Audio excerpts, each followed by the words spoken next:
Hi, I'm Angie and you're watching Dante's Boxing Nation. Dante's Boxing Nation, Dante's Boxing Nation.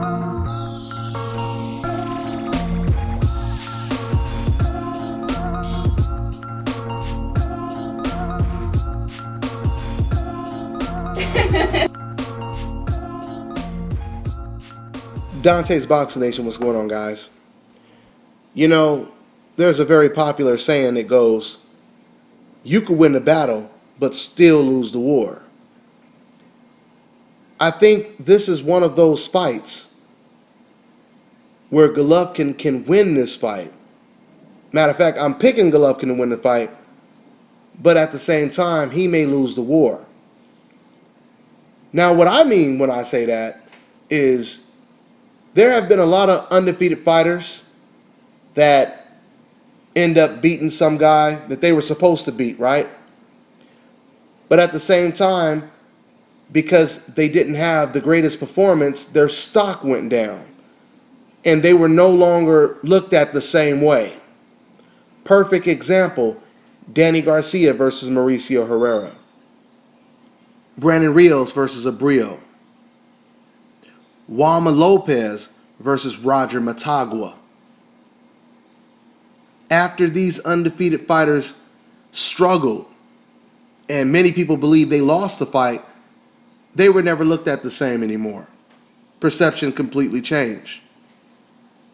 I believe Willie Monroe, he has the ability to expose Golovkin in a certain way. Once again, I believe Golovkin may win this fight. But I just believe Willie Monroe, not saying that he'll win the whole fight and get robbed, but there are ways that you can lose to someone but still expose them. I believe there's two ways to beat Golovkin. One, either move around the ring from long range, jumping in and out with combinations.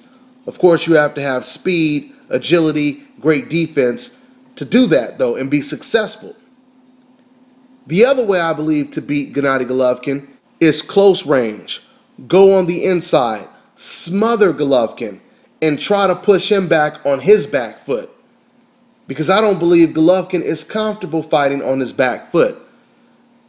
Now, I remember in the Rubio fight, Marco Antonio Rubio, Golovkin was fighting him. There are little small things that I notice a lot of people, they don't pay attention to, especially when a fight ends in a knockout. Usually that's all people remember is how the fight ended. They forget everything else that took place leading up to the knockout.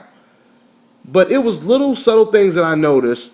Like, for example, I believe in the first round, Marco Antonio Rubio, he stood his ground and he tried to go toe-to-toe with Golovkin. He opened up with a combination, and as soon as he opened up with a combination, Golovkin, surprisingly, he tied up Marco Rubio. That tells me that Golovkin, he is the type of aggressive fighter that is used to applying the pressure, but he doesn't really feel that comfortable with someone trying to apply the pressure on him.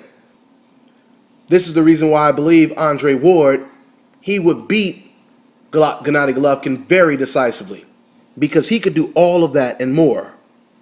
This is the reason why Golovkin said he would go up to 168 and fight Chavez, Froch, and everybody else except for the best fighter in the division. That's why he said that, because deep down, skill recognizes skill. Golovkin has skill, and he recognizes Andre Ward's skill. Trust me. He knows that that's going to be his most difficult fight. All right.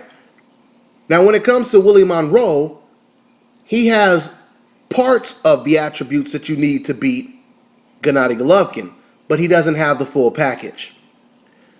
Willie Monroe has great footwork. He has great footwork. He has hand speed.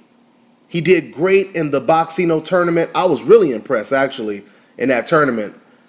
But then, after the tournament, Willie Monroe, he fought against Brian Vera. And I expected, you know, with his boxing ability, so on and so forth, I expected him to really beat Brian Vera very impressively. Now, I know a lot of people believe that he did beat Vera impressively. It wasn't impressive enough to me. because there were times in that fight where Willie Monroe, it seemed like he could have did a lot more. To me, he was playing it really safe when he was in there with Brian Vera, maybe because it was a step up for him in competition. But I didn't like the way Willie Monroe looked when his back was against the ropes against Brian Vera. He looked uncomfortable. He didn't really dominate on the ropes. And we all know that an aggressive fighter like Gennady Golovkin, that is where he is going to rake you, right? That is where he is going to inflict the most damage, when he gets you on those ropes. So this is the kind of fight where I could see Willie actually winning some rounds and once again possibly even exposing Golovkin. I wouldn't be surprised if he wins a lot of rounds, maybe even be winning on the cards, but then getting caught and possibly getting knocked out. I also wouldn't be surprised if I'm wrong and Willie pulls off the upset, because once again, he has parts of the attributes that you need to defeat Gennady Golovkin. I just don't know if he has the complete package, but we'll see. So I'm picking Gennady Golovkin to eventually walk down Willie Monroe, possibly losing a lot of rounds in the process, and then stopping Willie Monroe late. I could be wrong, I could be right, we'll see. That's pretty much all I got, guys. I'm on to the next one.